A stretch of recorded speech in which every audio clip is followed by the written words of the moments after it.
Israel হামাসকে গুঁড়িয়ে দেওয়ার দাবি করলেও হঠাৎ যেন ফিনিক্স পাখির মতো নিজেদের উপস্থিতির জানান দেয় ফিলিস্তিনি স্বাধীনতাকামীরা।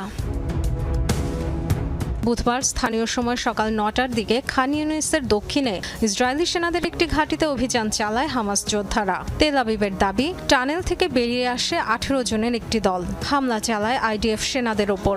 মেশিনগান দিয়ে গুলি এবং ট্যাঙ্ক বিধ্বংসী রকেটও ব্যবহার করে যোদ্ধারা। পাল্টা অভিযানের একটি ভিডিও প্রকাশ করেছে আইডিএফ। দাবি, ১০ হামাস যোদ্ধাকে হত্যা করা হয়েছে, বাকি ৮ জন পালিয়ে গেছে।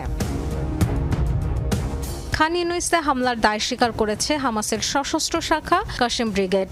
তাদের দাবি, সেনা ঘাঁটিতে আত্মঘাতী হামলা চালিয়েছে যোদ্ধারা। একাধিক ভবনে প্রবেশ করে হত্যা করেছে বেশ কয়েকজন ইসরায়েলি সেনাকে, ধ্বংস করেছে ট্যাঙ্ক ও বিস্ফোরক ডিভাইস।